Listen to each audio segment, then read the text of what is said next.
channel Kids Learning Mode. कई दिनों से एक नागिन चुपचाप अपने दुश्मन पर नजर रख रही थी, क्योंकि उसे लेना था बदला। क्या सच में नागिन बदला लेती है? इस कहानी में एक नागिन कई दिनों तक चुपचाप अपने दुश्मन पर नजर रखती रहती है। यह कहानी आपको बताएगी कि नागिन का बदला कितना खतरनाक हो सकता है। बहुत समय पहले एक घने और रहस्यमयी जंगल में एक बहुत पुराना पीपल का पेड़ खड़ा था। उसकी जड़ों के नीचे एक गहरी बिल में नाग और नागिन रहते थे। नाग और नागिन शांत स्वभाव के थे। वे बिना वजह किसी जानवर को नुकसान नहीं पहुंचाते थे। लेकिन उसी जंगल में रहता था एक लालची और धूर्त लकड़बग्घा, कर्रा। एक दिन कर्रा की नजर नाग नागिन की बड़ी बिल पर पड़ी। कर्रा के मन में एक लालची योजना पैदा हुई। एक दिन नाग और नागिन शिकार की तलाश में जंगल के दूसरे हिस्से में गए। मौका देखकर कर्रा धीरे धीरे उनकी बिल के पास पहुंचा। जब नाग और नागिन बाहर गए, कर्रा ने उनकी बिल का रास्ता पत्थरों से बंद करना शुरू कर दिया।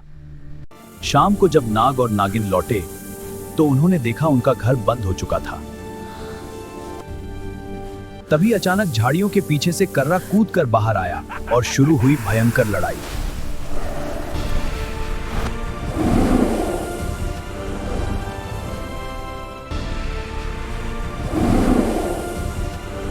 लड़ाई में नाग बुरी तरह घायल हो गया। नागिन की आंखों में आंसू और गुस्सा भर गया। उसने बदले की कसम खाई। उस दिन से नागिन जंगल के अंधेरे हिस्से में रहने लगी। घने पेड़ों और काली झाड़ियों के बीच वह चुपचाप छिपकर रहने लगी।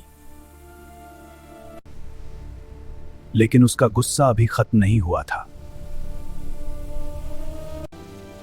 कई दिनों तक नागिन चुपचाप कर्रा पर नजर रखती रही। वह पेड़ों की जड़ों के पीछे छिपकर उसकी हर हरकत देखती है। एक रात कर्रा नदी पर पानी पीने आया। तभी घास में से नागिन बिजली की तरह निकली। तुमने मेरा घर छीना और मेरे साथी की जान ली। आज तुम्हें उसका हिसाब देना होगा। कर्रा भागने की कोशिश करने लगा, लेकिन नागिन बिजली की तरह आगे बढ़ी और उसने एक तेज डंस मार दिया। नागिन का डंस बहुत तेज था। उसकी ताकत धीरे धीरे खत्म होने लगी और कुछ ही देर में कर्रा जमीन पर गिर पड़ा। अगली सुबह जब सूरज की पहली किरणें जंगल पर पड़ी तो धीरे धीरे सभी जानवर वहां इकट्ठा होने लगे। उन्हें रात में हुई घटना के बारे में पता चल चुका था। सब समझ गए कि जो दूसरों के साथ बुरा करता है उसे उसका परिणाम जरूर मिलता है। जंगल ने उस रात एक सच्चाई देखी। दूसरों का घर उजाड़ने वाला कभी बच नहीं सकता। नागिन धीरे धीरे जंगल के गहरे हिस्से में चली गई और फिर कभी किसी को दिखाई नहीं दी। अगर आपको जंगल की कहानियां और रहस्यमयी घटनाएं पसंद है तो वीडियो को लाइक करें और चैनल को सब्सक्राइब करें।